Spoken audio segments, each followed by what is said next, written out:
This story begins in a cursed wasteland known as Babylon Hell. If you've ever imagined a city where only horrible things happen, then this is that city. In this hellhole, violence is the order of the day, and chaos breaks out everywhere. Drugs rot in the alleys, prostitution thrives in the corners, and robbery is rampant. Even demonic beasts roam freely, mauling desperate men who fight just to survive. Meanwhile, inside a shabby room, a young noble screams in frustration, shouting that he can't take this anymore. In this barren land, he can't even get a decent meal. His soup is nothing but weeds floating in hot water. This is the protagonist, Rise, born into a noble family, but ever since his birth, he has never tasted luxury. When other nobles feast on meat and wine, Rise is left with scraps. The noble who once ruled over this miserable land drank himself to death, leaving everything abandoned. Now, as the last remaining noble, Rise receives a letter of authority naming him the new lord. Rise curses his fate. At such a young age, he's forced to rule over a dead land. To make matters worse, unlike other nobles who can wield offensive magic, Rise's only gift is healing. Panicking, the protagonist at this point can only imagine himself getting slaughtered for sport by the vicious mob outside. Suddenly, thugs smash through the door, and from the broken frame, an ugly brute plants his face, shouting that he's sick of the noble's tyranny. Before Rise can react, a gang of bandits storms in and mock him, saying nobles usually wield powerful magic, but their new lord is useless since he can't use magic at all. At this point, Rise knows he is cooked, and there is no saving him. His mind races as he considers humiliating himself by licking their feet just to stay alive. One thug then steps forward, and on seeing Rise's calm expression even in the face of danger, he misunderstands it as the noble boy trying to act tough. He gets angry, screaming that nobles like Rise ruined his life, while showing his stump of an arm. As he raises this stump to smash Rise's face, our boy gets scared, closes his eyes, and raises his hand to at least defend himself. But suddenly, a bright light erupts from his palm. To everyone's shock, the thug's missing arm begins to regenerate until his fingers twitch back to life. The rest of the thugs are shocked, unable to believe the miracle before their eyes. The healed man immediately collapses at Rise's feet, weeping like a child. Grateful beyond words, he thanks Rise with his whole heart, while Rise himself is stunned, wondering what just happened. The other thugs, in awe of Rise's powers, find it unbelievable that a noble will use healing magic on a useless commoner like them. Upon witnessing this miracle, more wounded thugs rush forward, begging for his touch. So Rise slips on his gloves, declaring he will heal all of them. With a flash of light, every thug gets his healing, and the room is filled with desperate cheers and praises. For the first time in years, Rise is excited, realizing this could be a major turning point in his life. Since the population of this cursed land is filled with the sick and wounded, Rise figures if he plays God by healing them all, he can turn them into allies. Laughing maniacally, Rise already envisions his dreams of luxury and gluttony taking shape. In no time, he sees himself becoming the Lord of the Lowlands. Over the weeks, every wounded and sick person in the Babylon territory gets healed by Rise, and they praise him like a king. Rise thanks them warmly, claiming he's doing it all for his people. But inwardly, he's just protecting himself, ensuring both his safety and his workforce. Then suddenly, a female voice calls his name, asking if he is Rise Babylon. Rise turns and freezes. First, he sees melons the size of his head, then looks up to see a hot girl dressed like a nun. This mummy milker introduces herself as Alicia and then insists on asking him a question. Rise, trying to play it cool, instantly agrees as long as it's something he can answer. Alicia thanks him, then leans closer, making his heartbeat stop for a moment. She reminds him that the religion of the kingdom prohibits the outrageous use of healing magic, and yet he used it freely on commoners. Guilty as charged, Rise raises his hand, feeling like he has been caught for committing a crime. But to his shock, Alicia admits that the official religion of the country is nothing more than a fake system created by royalty to make themselves seem special. She explains that, thankfully, she follows a different faith, one that believes magical power should be used to save and guide the common people. Relieved, Rise exhales, realizing his actions haven't landed him in trouble just yet. But just then, Alicia grabs him by the shoulder, praising him as the true embodiment of her beliefs, and then begs him with all seriousness to join her religion. Trying to keep a low profile, Rise politely rejects her offer, claiming there must be some misunderstanding. But when Alicia reveals that over 100 believers are already in the territory waiting for him, Rise instantly loses his composure. He grabs her hand, suddenly declaring that he's impressed by her doctrine and would like to join immediately, even at the lowest position. Excited, Alicia blushes hard and promises to give him a seat at the top of the pyramid. Rise, seeing the perfect opportunity to expand his labor force, calmly offers them an old meeting house to use as their church. Alicia is taken aback at his generosity, and tears stream down her face. As this is the first time vermins like her and her followers have been treated so kindly by a noble, Alicia calls Rise the Messiah and then pledges her entire life to him. With everything now in order, Alicia shouts for her followers to come out of hiding and salute their Messiah. Suddenly, dozens of robed figures step out of the bushes and gather around. At her command, they all kneel before Rise, loudly pledging their loyalty. As Rise stares in disbelief, realizing Alicia commands an entire flock of devoted believers, Alicia turns back to him with a radiant smile, declaring that from now on, they will be under his care. The following week, Alicia rallies the villagers. She praises Rise as the only noble who uses magic for commoners, while slamming all other nobles as filthy, despicable trash. Rise forces a nervous smile, seeing how devoted the people have become. But inside, he panics, realizing the religion is spreading like wildfire. Over 3,000 followers now call this place their home, and even the old meeting house has transformed into a full-fledged church. Still, Rise tries to see the advantage. He reasons that since they see him as a messiah, that means more allies, and more allies mean more protection. Suddenly, one villager, a bulky guy with a laughable afro, runs up to greet him, and Rise notices the guy has built up even more muscle than the last time he healed him. When he asks about it, the Afro delinquent credits Rise recovery magic, saying it supercharges his body. That aside, the Afro dude tells Rise he has troubling news to report, but asks that Rise follow him to the suburbs first. As they head there together, the Afro warrior informs Rise that a group of beast folk tribesmen are illegally occupying nearby land. Upon hearing this, Rise debates nervously, unsure if ignoring the beast people or confronting them would be safer. When they arrive, the investigation reveals that most of the beast folk are women, children, and elders, but among them are warriors with dangerous bloodlust. The Afro warrior suggests driving them off before trouble grows. But Rise, weighing the risks carefully, insists on talking with them first before fighting. So he confidently steps forward, introduces himself, and demands to speak to a representative face-to-face. But the response he gets is an arrow to the leg that nearly puts him in a wheelchair. The attack comes from a beast girl named Irina, who yells at him to shut his stinking spitmaker. Rise is stunned, seeing that the leader of the beast people is a girl, but even more shocking is how thick she is. When she accuses him of looking for an excuse to trick them instead of holding an honest discussion, Rise swears he only wants to help by treating the wounded and nothing more. But Irina laughs, refusing to believe a noble would ever want to help dirty folks like them. Enraged, she pulls back her bow, calls him a liar, and fires an arrow straight at him. In that moment, Rise sees his entire life flash before his eyes. But suddenly, the Afro warrior snatches the arrow mid-flight, snaps it in half, and vows revenge for daring to attack their generous lord. When an old man tries to calm the beast girl, she angrily tells him they have nothing left to lose, and with that, commands her army of beast folk to seize the land by force. Just before violence explodes, a commanding voice shouts, demanding everyone stop immediately.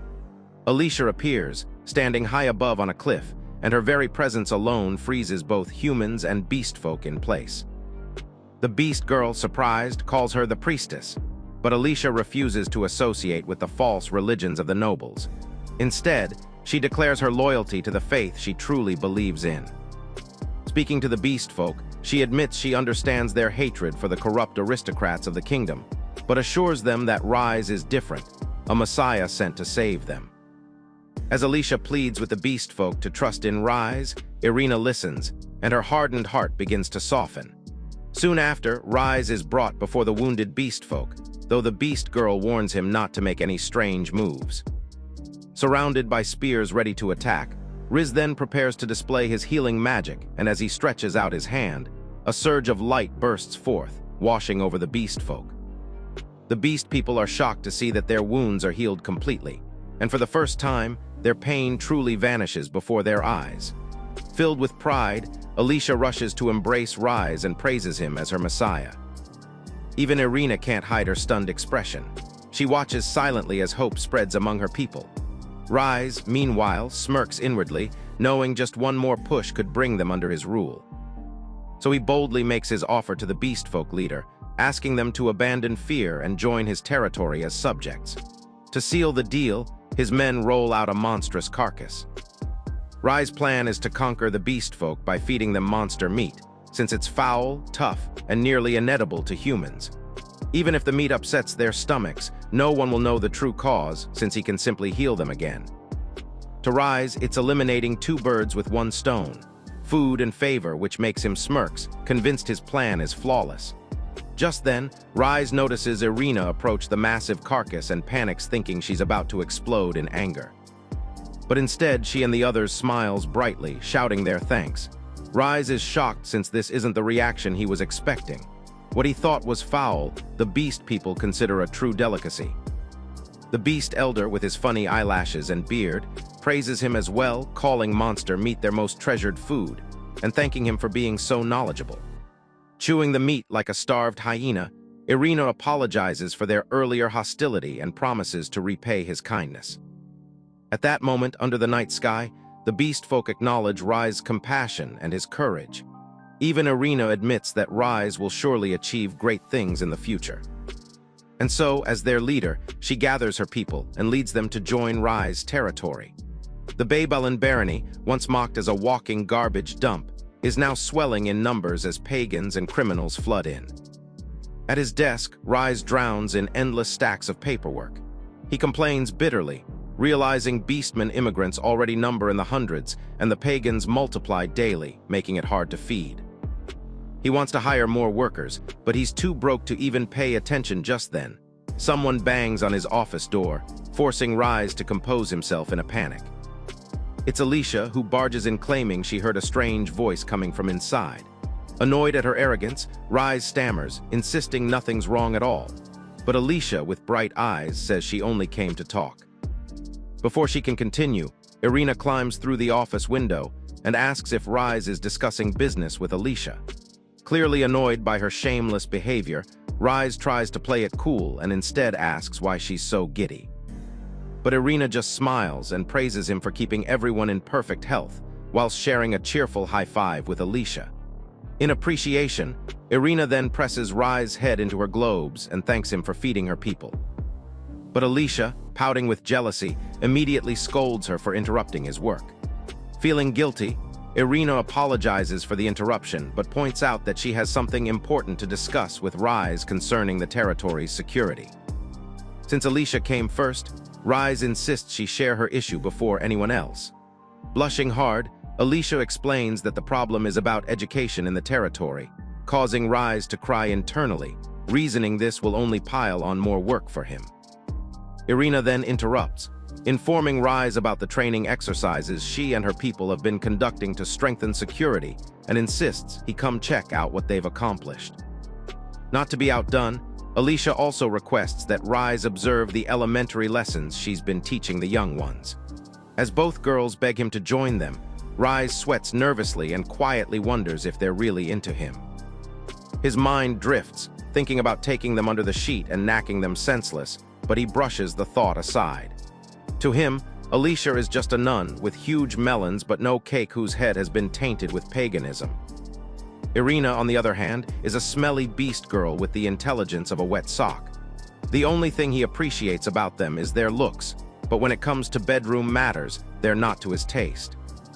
Back to the issue at hand, Rise, trying to escape extra work, apologizes to both girls, saying he has somewhere to go first and insists they discuss their matters later. But as he heads to the ranch later that day, the girls insist on following him. But Rise couldn't care less, After all, the issue of food stability is far more urgent than the hormonal cravings of desperate girls. With all the monsters in the territory, Irina admits they should have no trouble securing meat. But Rise warns that relying only on hunts risks exhausting supplies. Since livestock in the territory often die from diseases, Rise confidently vows to solve the problem himself. Hearing this, Alicia is shocked he would dare use healing magic on animals, which is considered a forbidden act. Still, she blushes, calling him splendid for his boldness. Irina, of course, is only excited about the idea of getting to eat more meat varieties. Finally reaching the ranch, a villager shows Rise their sickly cow. Rise kneels, and the moment he places his hand on the animal, it leaps up happily with renewed energy. Seeing this miracle, the girls drool at the thought of steak, but Rise explains it's still too early to eat. Thinking of various ways to secure meat production, Rise briefly considers slicing the cow's flesh and regrowing it repeatedly. But the mental image is too gory, even for him. As he scratches deep in his brain, inspiration strikes and he immediately asks for fresh meat. When uncured strips of flesh are brought to him on a plate, Rise channels his magic into it. As he shouts the spell, demanding bounty for his table, light explodes, reshaping the meat before their stunned eyes, and suddenly, cows begin multiplying right in front of them. Rise is shocked to see the extent of his magic, while Alicia is beyond excited that her messiah can not only heal, but can also create life. With the field now swarming with healthy, mooing cattle, Rise laughs triumphantly, declaring that the food crisis is solved, and even extra profits will pour into the territory. A month passes in the Baybalin barony, but far away, inside a wooden carriage, a group of slave girls in torn clothes sit huddled together. Among them, a black-haired girl clutches her knees in despair, realizing this might be the end. As the carriage filled with slaves rattles toward the land of Baybalin, the battered girls inside panic, wondering how things ended up this way. They complain bitterly that of all places to be sold, it had to be the infamous Baybalin domain, ruled by a murderous maniac. Some of the girls cry, saying they'd rather die cleanly than be sold. A beast girl among them tries to give courage, saying she heard rumors that the old lord has been replaced. Even so, the black-haired girl insists that the successor might be just as reckless. Another girl laughs bitterly, saying they must be cursed by the goddess Sophia to end up in such a place.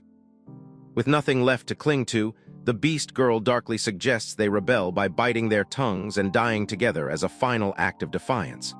But the black-haired girl looks uneasy, silently clutching her knees. Just then, the slave trader cheerfully announces that the Baybalin territory is in sight, startling the girls. As the carriage rattles along the rocky path, they brace themselves for the dreaded domain. But when they finally arrive, they are stunned to see fields of crops stretching across the land, farmers working with smiles and livestock grazing peacefully. When the carriage stops, the girls nervously alight, only to be welcomed warmly by the villagers. Seeing how strong and healthy the people are, the slave girls are left speechless, wondering if this really is the same hellish Baybalin they'd heard about. Suddenly, a calm voice orders the crowd to stop pressing in on the new arrivals. Rise appears, and the villagers instantly bow in respect. The black-haired slave stares in surprise, not expecting to see such a young and handsome lord. Rise then greets the girls directly, telling them they've endured much up to this point. Inwardly, though, he's already scheming, planning to use his healing magic on these cheap, wounded slaves to win their loyalty and secure their labor. Putting on his gloves, he assures them there is nothing to fear and promises to heal them first. With that, Rise unleashes his healing magic. One by one, the girls feel their pain vanish. One regains her sight, another exclaims that the pain in her chest is gone, while the beast girl feels strength return into her body. With the healing complete, Rise smiles and tells them they will work as maids in his mansion after rehabilitation. He then entrusts Alicia to take care of them at the church, and Alicia eagerly agrees, hugging the girls with open arms. The slave beast girl is astonished to see humans and beast folk living together in harmony. But Irina approaches her and explains that it's all thanks to Rise. The beast girl immediately kneels, recognizing her as the princess, but Irina humbly asks her not to call her that. She leans closer, apologizing for the trouble she caused, and asks for the beast girl's strength in Rise's service. Meanwhile, the protagonist watches from afar, satisfied that his reputation and popularity are growing stronger. He smirks inwardly, knowing that with his healing magic, he can not only mend wounds but also accelerate crop growth, making his territory prosper. If things continue this way, he plans to gather more chicks, and his dream of a possible harem might not be too far off. But months later, he slumps over his desk, admitting he got carried away by bringing in far too many slaves and exhausting all his funds. Still, he consoles himself with the thought that his healing magic will keep food and resources flowing. Just then, Alicia interrupts his sulking, announcing the arrival of his first official maid. A shy black-haired girl named Belle steps forward, introducing herself and promising to serve him with all her heart. Rise instantly gets carried away by how cute and adorable she looks. But then he awkwardly reminds himself of his no lowly, no touch rule and decides to wait a few more years until she ripens. When he asks Alicia why she didn't bring him an older slave, Alicia explains that Belle is from a merchant family and has been highly educated despite her age. Most importantly, she adds, Belle's loyalty to Rise is unmatched, making her the perfect servant. With an innocent smile, Belle then steps forward, promising to work hard for him and calls him her messiah. The following afternoon at the Babylon estate, Belle approaches Rise's room carrying a tray of food. She knocks gently, calling for her master, but gets no answer. Worried, she peeks inside, only to see Rise in full panic mode, screaming that the accounts are in the red. Even though he can handle food supply with recovery magic, no one is willing to buy their goods. Babylon's reputation is so terrible that people don't even want to touch its produce, let alone eat it. Slumped in frustration, Rise debates whether to raise taxes under the excuse of helping sick and wounded slaves. Belle walks timidly into the room with a tray of apples, asking if she's interrupting. Rise tells her it's fine and that he was just thinking about their cash flow. Still, Belle worries she's ruined her master's train of thought, but Rise brushes it off, admitting that after all his thinking, he's suddenly craving something sweet. He takes a slice of the apples, bites into it, and to his surprise, they're delicious. Delighted, he asks if these are the apples from the Bonkley territory. Belle says yes, but her mood instantly shifts to sadness. Rise notices and remembers that Belle was sold from that very territory. Not wanting resentment to fester, he quickly apologizes for his insensitivity. But Belle reassures him, saying it doesn't matter. Even though her family's house was destroyed by false accusations and she ended up as a slave, she says meeting him made it all worthwhile. Her tragic story makes Rise groan, realizing he just stepped on a landmine. But then, a genius-level idea sparks. He wonders aloud what would happen if he could copy these high-grade apples using his recovery magic. Belle affirms it might be possible and adds there are also high-grade tea leaves and fur that could be replicated. Activating his scheming mode, Rise reasons that if they sell such products locally at a discount without attaching Babylon's name, they could make a fortune. So he immediately orders Belle to notify everyone involved, and she accepts.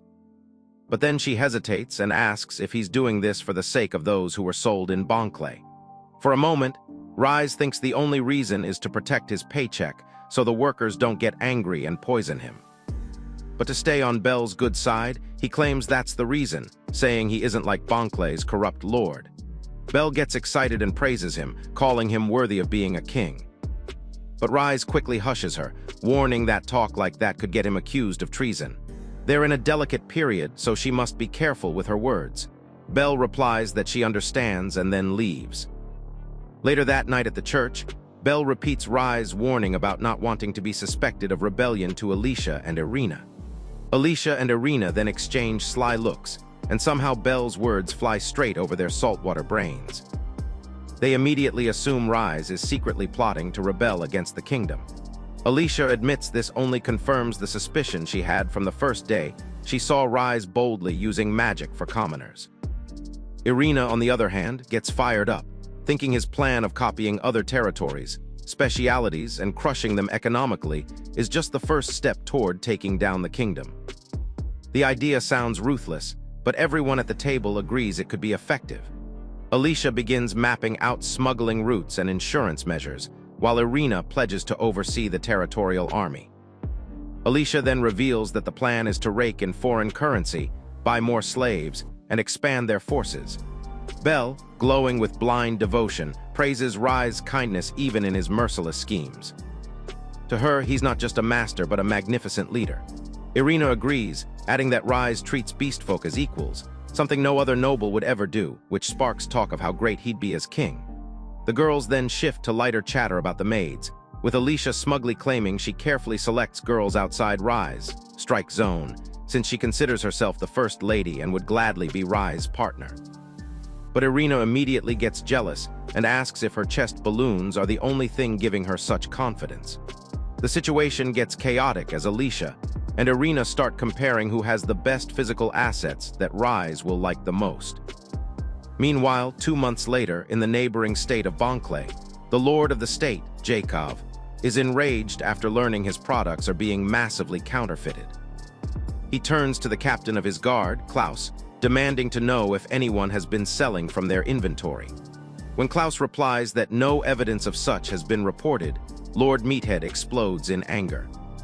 He punches the captain in the face, sending him crashing to the ground for failing to notice what was happening under his nose. Then, he immediately orders Klaus to get to work and identify the culprits as soon as possible. Klaus nervously explains that too many people are selling the products and that it would take forever to pinpoint the source.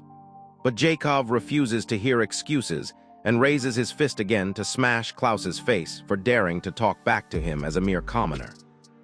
At the last moment, however, he smashes the ground instead. Klaus takes this narrow escape as his saving grace and hurriedly rushes off to do the work. Now alone, Jakov rages, his muscle head practically about to explode.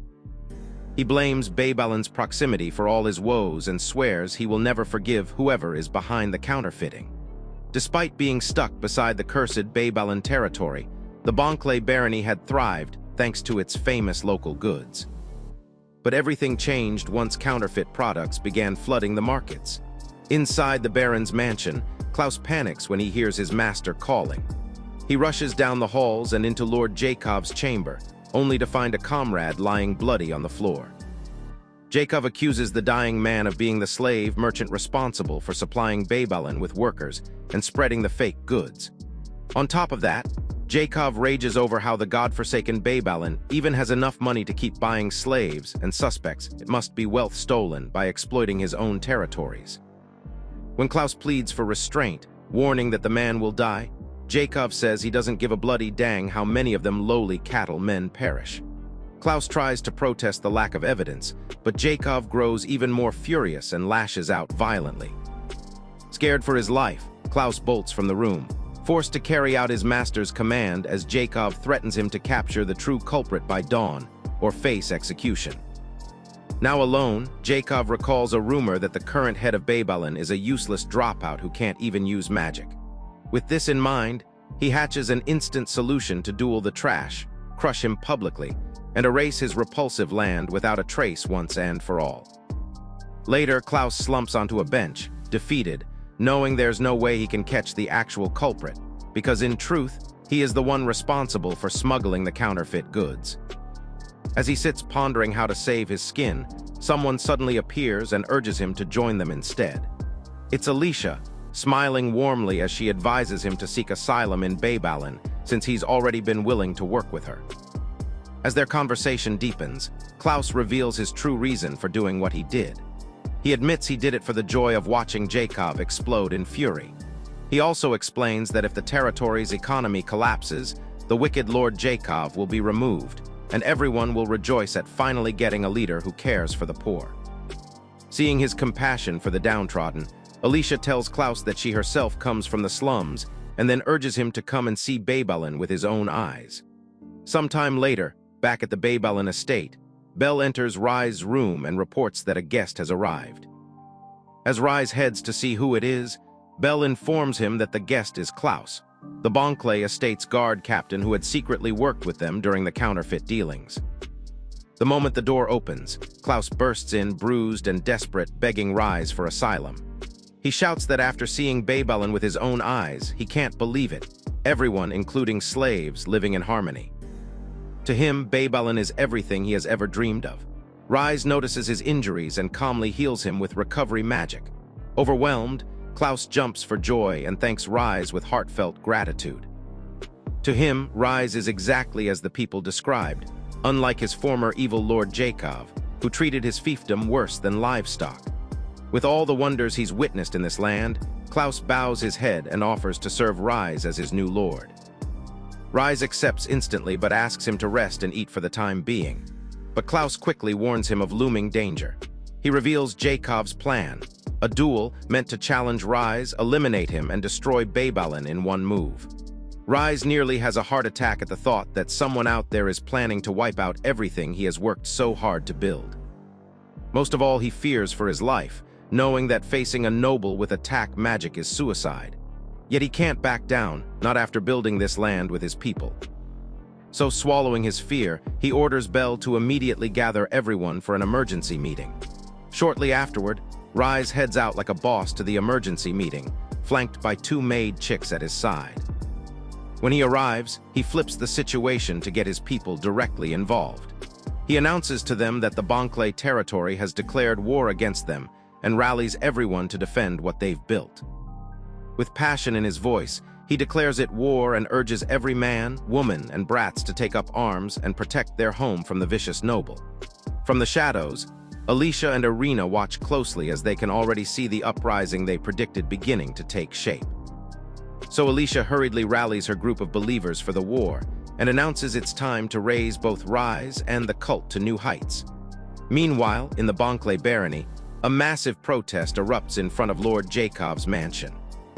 The people are angry over the counterfeit goods that ruined their livelihoods while still being forced to pay heavy taxes. Jacob, hiding inside like a coward, can't take it anymore and is on the verge of losing his mind. He wishes he could use his magic to drive them all out like cattle, but he ditches the idea, reasoning it would only brand him as an inept butcher among the noble society. Outside, the furious mob continues to demand answers. Suddenly, one protester picks up a stone and hurls it toward the mansion. It smashes through the glass and strikes Jacob square in his massive dome. Dazed, Jacob touches the wound and sees blood gushing out like a leaking faucet.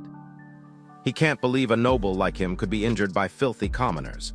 Humiliated and seething with fury, Jacob finally snaps, and with a roar, he detonates the entire mansion in an explosion of rage. Standing in the rubble, he threatens to slaughter every last one of them. Raising his hand, he summons massive stone golems from the earth. With a murderous smirk, he commands them to terminate every commoner in sight, and the monsters waste no time obeying. As the terrified crowd runs for their lives, a commanding voice cuts through the chaos, declaring that Jacob's tyranny ends here. Shocked, Jacob demands to know who dares to speak to him that way. When he turns, he sees none other than Rise and his army marching forward. Riding with authority, Rise declares his name and vows to defend the innocent, leaving Jacob both stunned and enraged by his sudden appearance. Jacob can't believe the boy actually showed up to battle with nothing more than a ragtag group of followers. When he demands to know why the guards at the gate allowed so many people through, Klaus answers mockingly, boldly announcing that he and the others have already switched their loyalty to Babylon. Jacob watches in shock, unable to believe as everything crumbles around him. Enraged, he accuses Rise for the betrayal of his guards, the people's uprising, and the collapse of his economy. This statement makes Alicia and Irina laugh, calling Jacob's downfall the punishment for ignoring the harmony of the people. Humiliated, Jacob snaps and angrily orders his golem to crush and erase every citizen of the Babylon territory. But Rise is ready. He knows he has the numbers on his side, so his plan is simple. Create a human wall to shield himself, then use his recovery magic to make that wall eternal. So he hurriedly rallies everyone to gather close and form his protective barrier. But as the golems charge, Alicia and the others, already furious at Jacob's insult to their master, ignore Rise's order and immediately charge the enemy head-on, leaving Rise completely alone. Rise panics seeing his so-called castle walls scatter in every direction and desperately tries to call everyone back. But it's too late, as the invasion has already erupted into a full-blown war. As the Babylon and Bonkley armies finally clash head-on, Rise rallies his people, ordering them to handle the fight before he gets in danger. But Jacob only laughs mockingly, calling Rise a fool and boasting that weak humans could never stand a chance against his powerful golem army. Meanwhile, on the battlefield, Rise men, especially the Afro warrior, smash through golems with raw strength and clever tactics. Those without weapons dismount and fight directly, grabbing the golems by the head or tearing apart whatever stony pieces their human hands can manage. Watching the commoners show courage beyond expectation, Jacob's mouth opens in shock as he can't believe his golems aren't scaring them at all. Even Rise, watching calmly from behind, is stunned, realizing his army is a bunch of absolute freaks. On the field, one fighter is struck down brutally by a golem, only to rise instantly, fully healed. Witnessing this miracle, Jacob's jaw drops, unable to believe the guy actually came back to life. Though enraged to the point of madness, Jacob grudgingly admits to himself that Rise's strength and cunning are worthy of being his enemy. So at this point, he summons his trump card, the massive ultimate golem, modeled after himself. Proudly, he orders this colossal hulk to go after Rise and crush him. As the terrifying golem lumbers forward, the ground shakes, and so does the morale of Rise's men. Seeing his enemies cower in fear, Jacob grins with madness, declaring the war already won, and then mocks Rise and his army, calling them nothing but stains upon the earth. Alicia, unable to endure the insult to her master, spurs her horse toward the enemy, vowing to protect Rise with her own body. But Rise, feeling the crushing pressure, hesitates. For a moment he considers chickening out. But then Rise steals his resolve, declaring that he cannot die here, not before living the life of nobility he dreams of. So he prepares to make a risky gamble.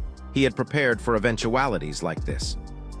He hurls a sack of animal bone and meat powder at the boss-level golem, but Jacob laughs mockingly, calling his move a pathetic joke. But suddenly, the sack bursts open, scattering mysterious powder across the golem's body. As the powder spreads like wildfire, Jacob panics and hurriedly clamps his nose shut, thinking it must be poison or something. But at that very moment, Rise raises his hand high and blasts a spell known as the Splendor of Light at the golem. To everyone's shock, living cells begin to manifest, which transforms into animals. In an overwhelming display of magic, a massive herd of cows stampedes into existence, charging all over the golem's body. Shocked, Jacob suffers a nervous breakdown, realizing in horror that Rise isn't just casting magic anymore, the guy is creating life. As the cows' stampede crushes the body of the golem into nothing but sand, Rise and his people cheer wildly in victory. A week after Jacob's defeat, Rise becomes a superstar in Bonkley. The people treat him like their messiah, and Rise is loving every moment of his newfound fame. He reflects on the effort he put into distributing beef to the people and healing the injured after the war. All the exhausting work, he thinks, was worth it. Still, he reminds himself not to get overconfident. Later, Rise delivers a bold speech to the people of Bonkley, declaring that even though Jacob's mismanagement left the economy in ruins, he will be there to support them. With Klaus's help, he rounds up Jacob's cronies and promises that justice will be served, even for Belle's parents who were falsely accused. He reassures her with a gentle pat on the head, leaving her moved to tears. But just as Rise prepares to officially claim the Bonkley land, a new obstacle appears. Alicia informs everyone that for Rise to be recognized as the rightful lord, he needs the approval of Duke Hoenheim, the region's leading noble. Both Rise and Irina grumble at the name, assuming Hoenheim must be another trash noble. But Alicia surprises them, saying they'll have no problem with him. She shocks everyone further by revealing that she and her believers once thought Hoenheim himself might be the Messiah. Alicia explains that Hoenheim is a noble without magic. Unlike other lords, he rejected the false religion's chains and instead improved the lives of his people through clever innovations that supported commoners. Upon hearing this, Irina grows excited at the prospect of meeting such a man. Rise, however, grows uneasy. The thought of standing before such a great noble worries him. Trying to calm himself, Rise convinces his mind that he won't be meeting Hoenheim anytime soon. But just then, the Afro warrior barges in with his ugly face and blurts out that Duke Hoenheim has already come to see him a few minutes later. The Duke himself steps in, a confident man with a booming laugh. He acknowledges Jacob's failures and praises Rise for standing against his tyranny. Rise confirms it, saying that as a fellow lord, he couldn't just let such injustice pass. Hoenheim then adds that the Bonkley guards vouched for Rise's innocence, and Rise quickly plays along, sucking up to him, relieved to find the Duke surprisingly understanding. Before wrapping up the meeting, Duke Hoenheim agrees to let Rise manage the Bonkley territory. Excited, Rise eagerly accepts, vowing to govern it well, even if it costs him his life. Deep down, the boy celebrates, thinking the land is finally his. Impressed with everything he's seen so far, Rise concludes the Duke is actually a good man, unlike the rest of the nobles. But then, Hoenheim brings up the fact that Rise is only being polite, because he knows he is mocked for his lack of magic. However, Rise quickly objects, saying he values the Duke's service to the people far more than the incompetence of nobles who can only rely on magic. Hoenheim replies that Rise is being a bit too bold, causing Rise to panic, worried he's crossed a line, but the Duke says he appreciates his boldness. Then he grabs Rise by the shoulder and once again declares his resolve to protect the country alongside him. As he steps out the door, Hoenheim tells Rise he can count on his help anytime. Once outside, Hoenheim considers the trip worthwhile. He recalls the first time someone reported Rise for using magic to help his people, something rare among nobles. But to him, the well-being of the people must come first, even if it means overthrowing the current aristocracy. A month passes, and the barony of Babylon is reformed, now joined with the former Bonkley lands. Rise is tasked with governing the expanded territory, but he quickly realizes it's a tough job. One good day, Duke Hoenheim sends an aide, a well-dressed and loyal man who assures Rise he'll cooperate fully. Relieved to finally have some support, Rise opens up, admitting that his territory is crawling with pagans and armed beast folk. Still, the aide confidently tells him not to worry, promising he can handle the work. Now with enough time to spare, Rise decides to personally inspect the outskirts. Arriving at the beast folk settlement, he finds Irina and her people cooking something absolutely disgusting in a giant pot. Irritated, Rise turns to leave before he pukes out his lungs, but Irina notices him and eagerly asks for his opinion. She then shows him a magic stone, harvested from monsters, which is believed to store magical power. She admits she has been wondering if it could be useful in helping Rise fight the evil nobles in the future. Intrigued, Rise takes the stone and decides to experiment. He channels his magic into it at full capacity, only for the stone to erupt into a massive explosion like an atomic bomb. The blast nearly engulfs everyone, but thankfully, Rise's gloves protect him from losing his hand. Irina, shaken and emotional, clings to him in relief. As she presses her pillows against his body, Rise enjoys every bit of the pressure. But Irina quickly backs off, blushing and apologizes, explaining that her heightened senses made her react that way. Rise brushes it off, glad everyone's safe, though Irina's heart continues to pound after experiencing such a close moment with him. They then discuss the unstable magic stone, with Irina pointing out that it explodes if it absorbs magic too fast, making it a dangerous yet powerful discovery. Rise, smirking, notes that no noble but him would dare to try such a reckless thing, so he encourages Irina to keep refining it as a weapon. After that, Rise heads to Alicia's place, though he feels uneasy, not knowing what to expect. A few minutes later, when he reaches the church, he hears strange noises from inside and decides to peek through the door. Inside, he sees Alicia preaching passionately to her followers, urging them to believe in Rise as their messiah. The gullible crowd roars with zeal, chanting and praising her words.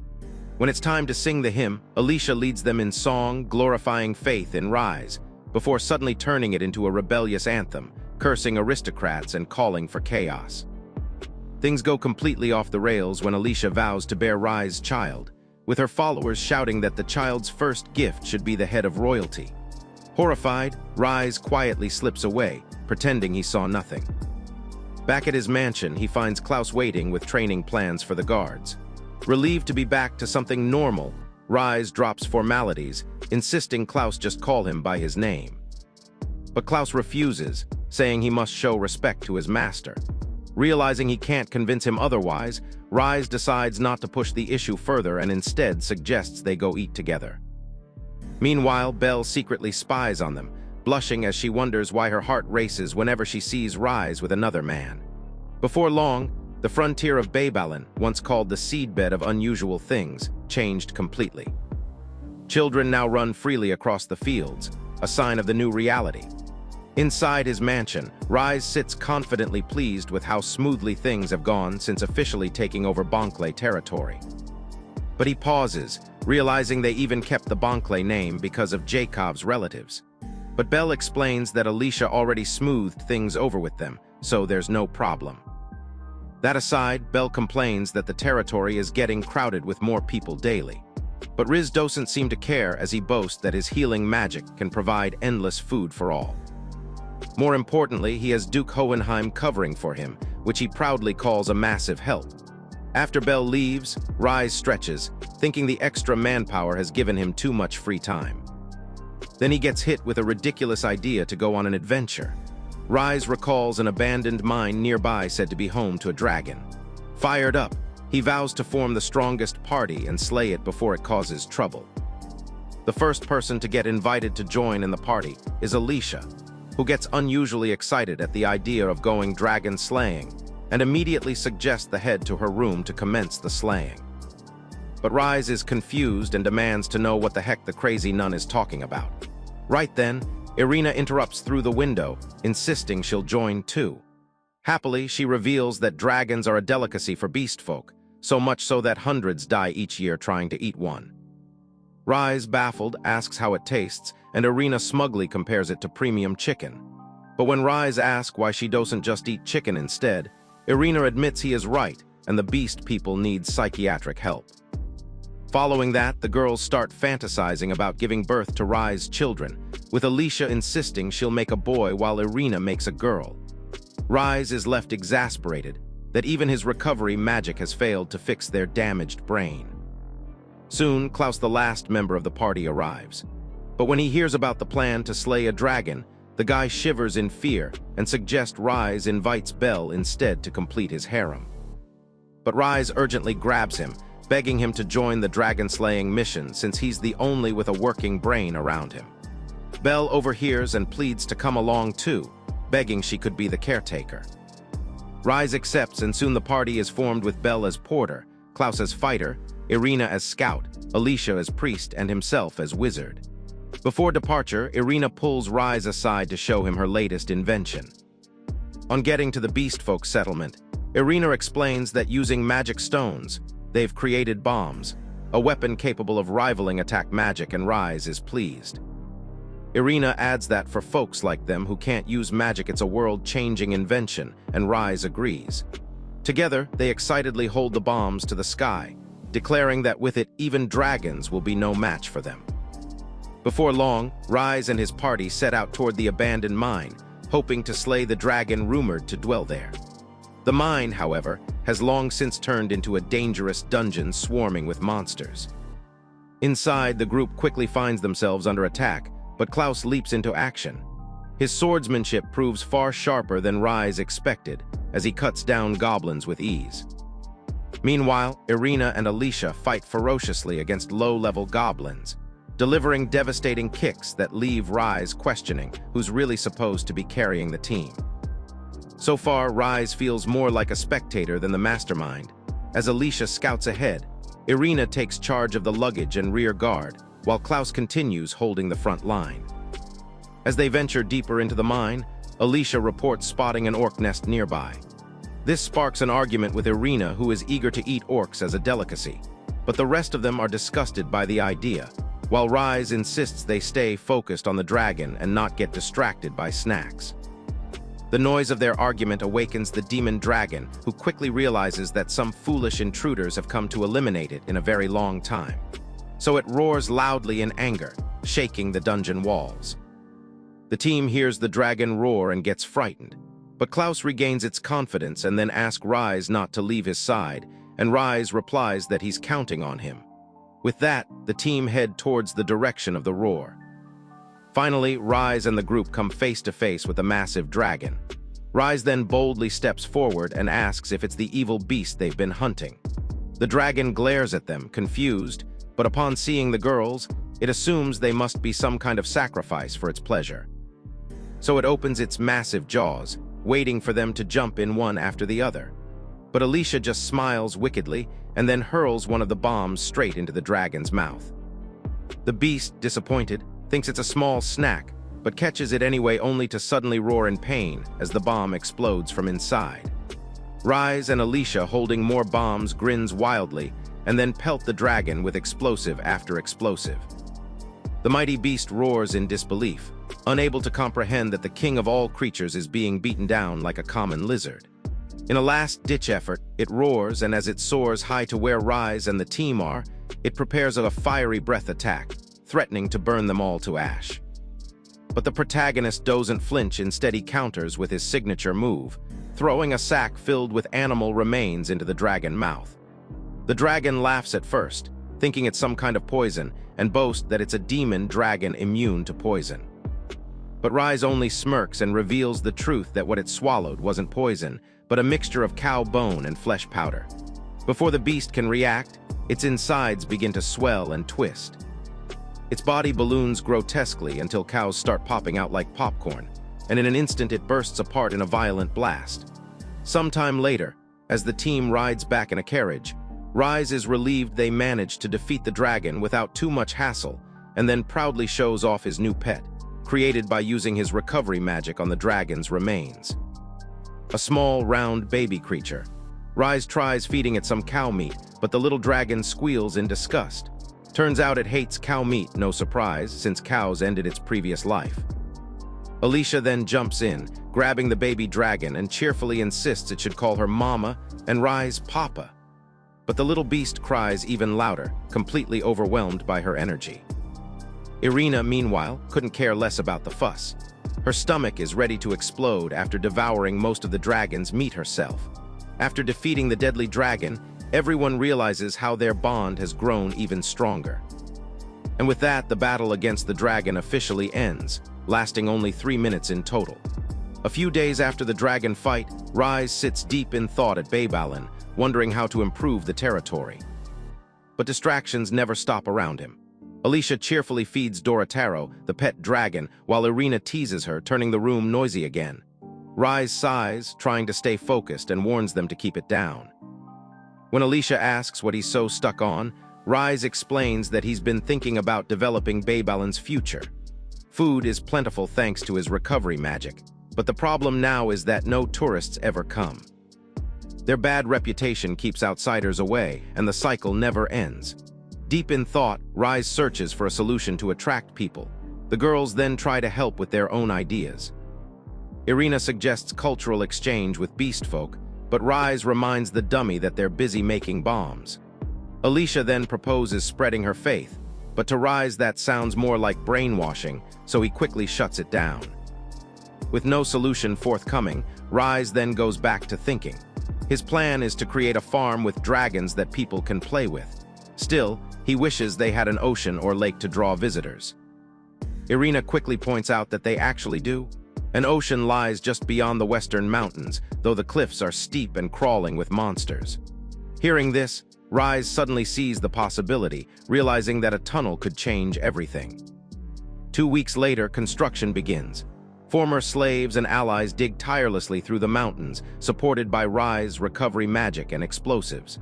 Progress is fast, but the hard labor pushes everyone's limits, even as their spirits stay high. During the work, Klaus informs Rise that someone is in dire need of his healing magic. Eager to help, Rise rushes over, but what he sees gives him the hardest shock of his life. Afro Warrior has somehow transformed into Incredible Hulk. The big guy explains they're close to breaking through the tunnel, but he needs energy for the final push. Rise considers healing him, but is skeptical if the man can survive any more recovery magic. Still, he decides to do it one last time. The moment he does, the Afro worker roars, shocking everyone, and then reverts back to his normal physique. When Rise asks if he's okay, Afro Warrior says he's fine, then starts smashing rocks apart with insane strength. Stunned, Rise realizes his recovery may have gone overboard and wonders if the guy is now a monster. Sometime later, Rise and his group finally carve a path through the mountain. They reach the ocean, and everyone cheers at the sight of the sea, proud of their achievement. Next, Rise decides they'll need a port and immediately plans to put his Afro thugs to work. He announces his plan to develop the area into a resort, and the team gets excited at the idea. Alicia, full of energy, leans toward Rise and teasingly suggests they all change into swimsuits since they're already at the beach. But Irina quickly shuts her down, reminding her of the dangers still lurking nearby. As they talk, the waves suddenly shift. From beneath the water, a monstrous creature peers at them with ominous, glowing eyes. In order to attract tourists, Rise starts planning how to turn the newly opened path to the sea into a tourist resort. But there's one problem. On the opposite shore lies Palais-side territory, already famous for its luxury resorts. To compete, Rise knows they'll need a bold attraction that can pull in customers. Before long, the group shifts from strategy to beach fun. Dressed in swimsuits, they dive straight into the water, with Alicia and Irina full of energy. But Rise awkwardly insists his participation is purely for research purposes, though no one buys it. Alicia then pulls out a beach ball and asks Rise to play with her, but Klaus reminds them of the local danger. The sea is rumored to be home to a Kraken. Rise panics, realizing his resort plan could be at risk. When he suggests they take down the Kraken like they did the dragon, everyone panics even more. Before they can press him with questions, Rise explains that with his healing magic, he could create a pet Kraken from its meat. That pet Kraken could then serve as a major attraction to draw in tourists. Hearing his logic, the group gets excited again and continues their fun. Alicia once more invites Rise to join her in playing with the beach ball. But when he hesitates, she smirks and asks if he'd prefer playing with the ones on her chest instead. Rise is caught off guard, unable to respond. He knows she's a 10 out of 10 baddie, but with how dumb she can be, he decides he'd rather not hit that cake. Right then, their carefree beach outing is cut short when the massive Kraken makes a dramatic entrance and lashes out with its massive tentacles. Klaus immediately shoves Rise out of harm's way, but not without taking a crushing blow himself. Meanwhile, Alicia and Irina are snatched up by the Kraken's slimy arms, struggling in disgust as they try to break free. Rise finally summons the courage to face the sea monster head-on. He calls out Dorotaro for help, but the poor creature is quickly smacked aside, proving useless in this clash. Realizing brute force won't cut it, Rise considers using his bomb, but worries the tangled girls would get caught in the blast. That's when a freaky idea strikes. He immediately orders Klaus and Belle to prepare the bomb as backup while he stays behind to tap into the sea's abundance of life and weaponize his healing magic in a terrifying new way. Just as Klaus and Belle rush off, Rise hurls a seaweed predator at the Kraken and then multiplies it into millions using his healing magic. He follows up by unleashing corals, multiplying them into a massive swarm that completely overwhelms the monster. The Kraken writhes and screeches under the onslaught while Alicia and Irina finally manage to break free of its grasp. But Rise isn't done yet. He finishes his assault by kicking a jellyfish at the sea beast and multiplying it as well. Alicia and Irina then rush to his side, celebrating his quick thinking and praising him for saving them all. But just then, Klaus and Belle return with a cart full of explosives, apologizing for the delay. Rise rallies everyone to join in for the final push. Together, they declare their mission to protect the peace of the oceans before unleashing a barrage of bombs on the Kraken. The sea erupts in a massive explosion, slaughtering most of the innocent fish, but finally, peace is restored. Seeing the destruction, Rise awkwardly jokes that Mother Nature will recover from the necessary sacrifices. 2 months later, trouble brews at the Palais-side territory. The fish quota suddenly drops, and the local lord, Silica Palais-side, angrily scolds her retainers for being useless. Furious but fired up, she vows to prove her greatness and take matters into her own hands. A few days later, Rise reflects on some issues bothering him. When Klaus, concerned, approaches to ask what's wrong, Rise admits that the Kraken he created from the monstrous Kraken grew into a giant in just a couple of days. Since it was far too big to serve as a resort attraction, and its insatiable appetite for seafood made things worse, he had no choice but to release it and order it to stay away from the area. But instead of responding, Klaus stays unusually quiet, which makes Rise start to suspect the man might be planning to rebel, given his past. When Rise presses him to speak, Klaus unexpectedly grabs his hands and confesses his insecurity. He admits he's worried he isn't useful enough and fears Rise might abandon him. As proof, Klaus points out that during the Kraken battle he barely contributed, since it was Rise's magic that defeated the beast. Rise listens carefully to his worries and then reassures him by calling him a friend rather than a vassal. Soon after, Alicia summons Rise to the port, where construction is underway. But just as things seem peaceful, a pirate ship is spotted offshore. Everyone panics, fearing the worst, until a small boat approaches with men pleading for help. Rise at first suspects it's some kind of trap, but then insists on hearing them out in Baybalin's spirit of unity. So the guy in charge loudly explains that he was transporting slaves when suddenly all of them became infected by a deadly plague, and then begs for help getting rid of them. This immediately enrages Afro Warrior and his band of former slaves, who immediately charge into the water and beat the idiot down for being an insensitive jerk. But the scuffle draws the pirates' attention, and they begin attacking Afro Warrior and his men with swords. But the Captain Redbeard is shocked when he witnesses his sword snap into two the moment it touches Afro Warrior's neck. Meanwhile, Rise saves the slaves in the small boat and heals them of the deadly plague. When he demands answers on how they ended up as slaves, one of the men explains that they are fishermen who were simply doing their job when they were captured by drunken pirates, who planned to sell them to the Lord of Palace-side as slaves. Hearing this, Irina grows upset. She declares that it's criminal to enslave hardworking fishermen who are neither debtors nor criminals. Rise agrees with her and instantly sees this crime as the perfect chance to bring down Palace-side territory.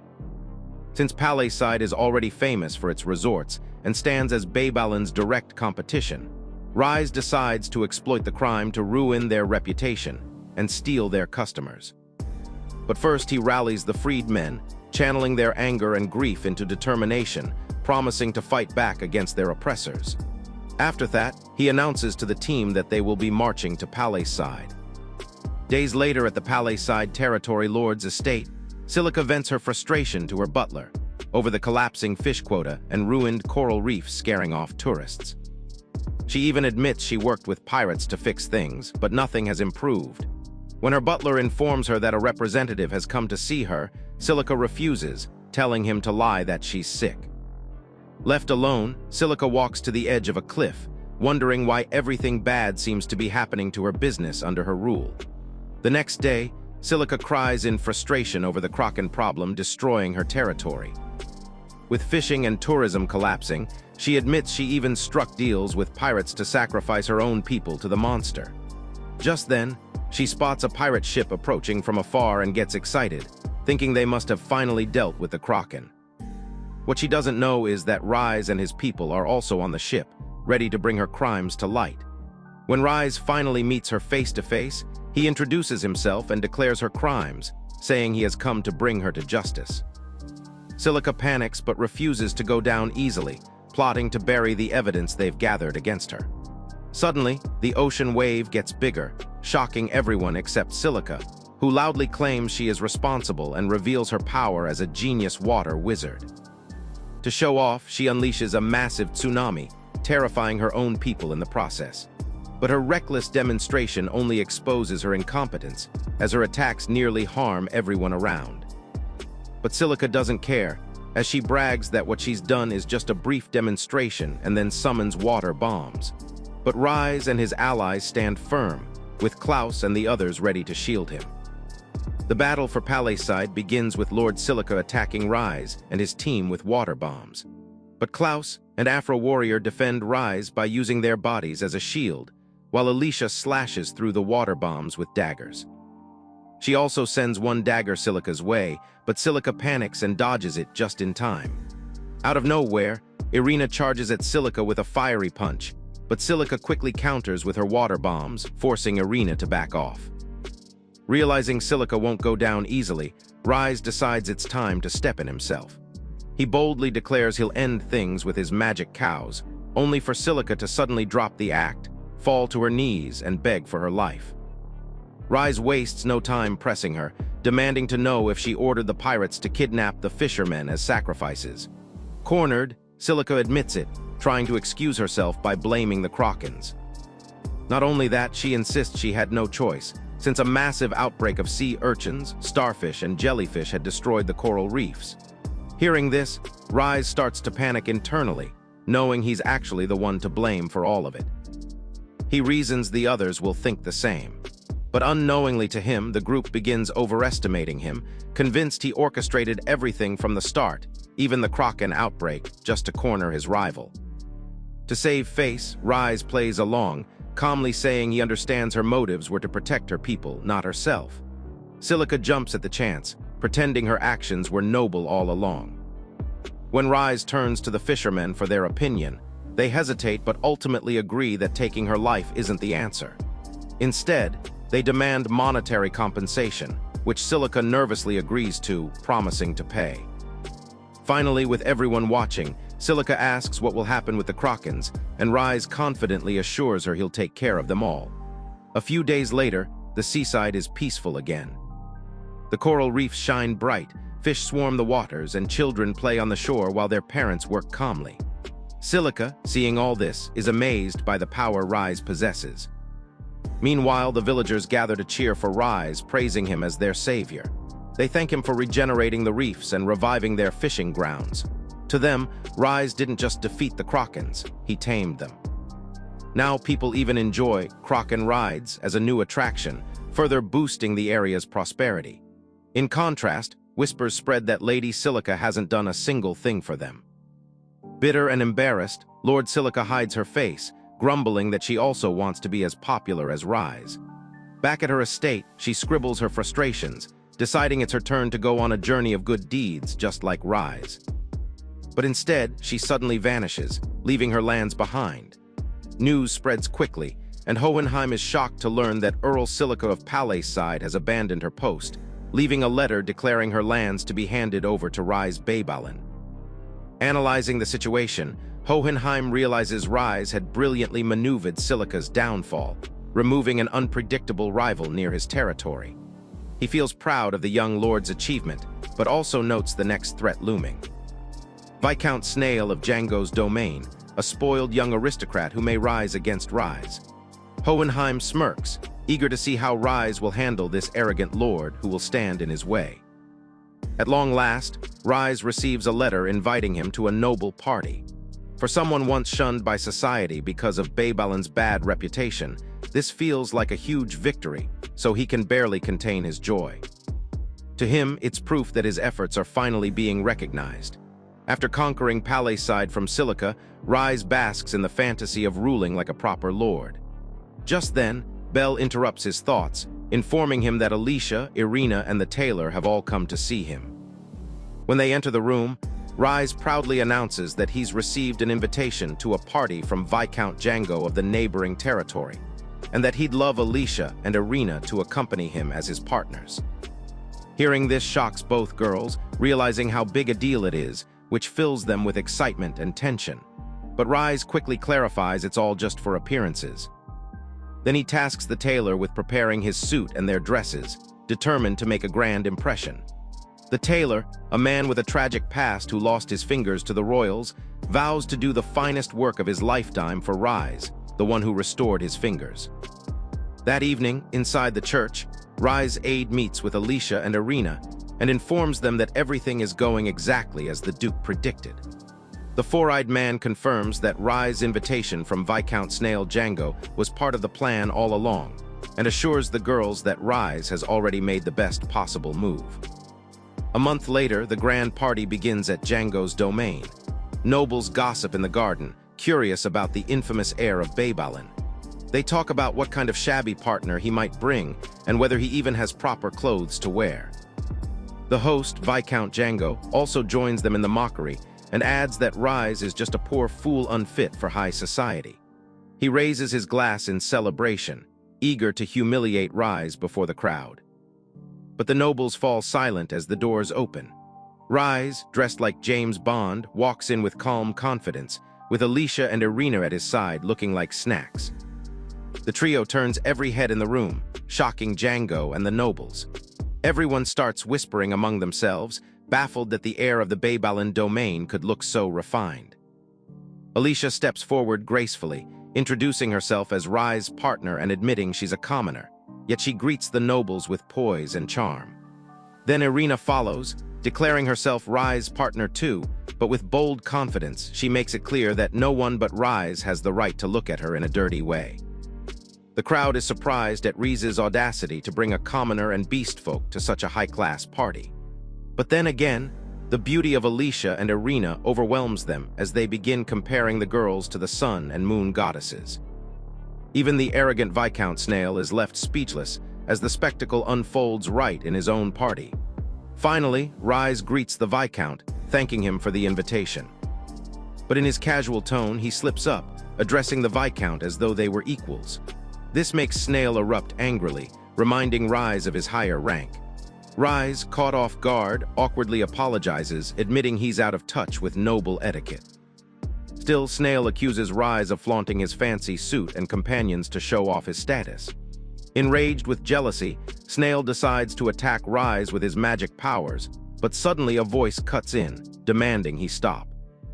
To everyone's shock, Duke Hoenheim himself appears, instantly silencing the hall.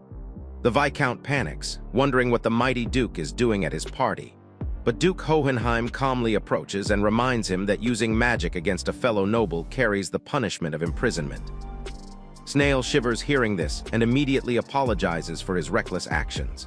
When Snail nervously asks why the Duke chose to attend his party, Hoenheim lets him know that Rai had invited him to the party as his +1. The hall falls into stunned silence at those words.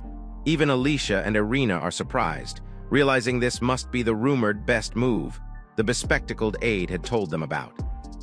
The party continues, and Rai is enjoying the food and wine, though the vibe still feels gloomy.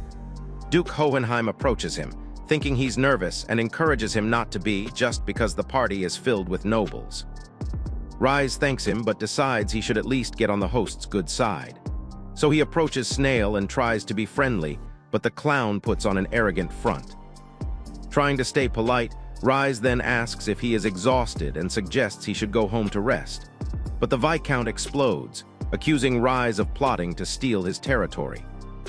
Confused, Rai insists he only wanted to chat, which makes Alicia and Irina giggle and Snail lashing out at them too, calling them filthy and demanding they stop laughing at him. Rai wonders if the guy is emotionally unstable, so he tries to calm him down by complimenting his ridiculous hairstyle. But his words only make things worse, as Snail interprets them as mockery and then uses vile words at him. Convinced Rai is provoking him, Snail struggles to compose himself. Yet every word that comes out of Rai's mouth only seems to provoke him further. Snail then boasts about having a dragon in his territory and threatens to feed Rai to it if he keeps talking trash. Rai, not holding back, responds that he also has a dragon, but Snail immediately calls his bluff. Rai tenses when he realizes the dragon Snail is talking about must be the same one he once defeated. He feels this might have offended him, so he decides to smooth things over. Secretly, he resolves to return the dragon after restoring it, believing it might improve Snail's attitude. Still trying to be friendly, Rai politely bows and asks that they get along as neighboring countries. But Snail completely misunderstands his intention, assuming Rai is only being respectful after hearing he has a dragon. So he proudly demands that Rai recognize his magnificence if he's trying to curry favor. Rai plays along, pretending to seek goodwill, but slyly points out that Snail had earlier tried to attack him with a spell, a crime that could have led to imprisonment, but he is willing to overlook it. This reminder instantly pushes Snail over the edge again. He explodes in rage, but this time his blood pressure spikes and he collapses to the ground. The crowd panics, shouting for a doctor and worrying about a burst blood vessel. Meanwhile, Duke Hoenheim can't hold back his laughter, and the girls burst out laughing too, unable to hide their amusement at the ridiculous scene. Rai then offers to heal the fallen Viscount with his magic, thinking it might be a chance to win more favor. But another noble quickly apologizes and begs him to let it go. Rai reluctantly agrees and decides to drop it. Still laughing, Hoenheim points out that Rai must have orchestrated all this to make him feel better after realizing that the nobles were bad-mouthing him. Rai, confused, denies any such scheme, but Hoenheim remains convinced and praises him warmly. The two toast to peace, while Alicia and Irina watch closely, happy to see a budding bromance between Rise and Hoenheim. As the party ends, Rise invites Hoenheim back to Babylon, and the Duke agrees since the night is still young. Later, when they arrive at Babylon's Lord Mansion, the group relaxes with drinks, though Rise quickly passes out from the alcohol. With Rise asleep, Irina asks the Duke if he holds prejudice against beastmen, to which Hoenheim instantly replies, calling any discrimination based on the lack of magic foolish. Impressed by his mentality, Irina decides to offer him the formula for the bomb they are making. Hoenheim immediately gets excited at the offer, but Irina notes that it will only be after she gets Rise's permission first. Alicia then joins the conversation and thanks Hoenheim for keeping Babylon's condition hidden from the capital. The Duke nods, admitting he doesn't want the capital to know about Babylon's current state, and promises he won't hesitate to lend support when the time comes. Meanwhile, Rise snores peacefully, completely unaware of the discussion happening right under his nose.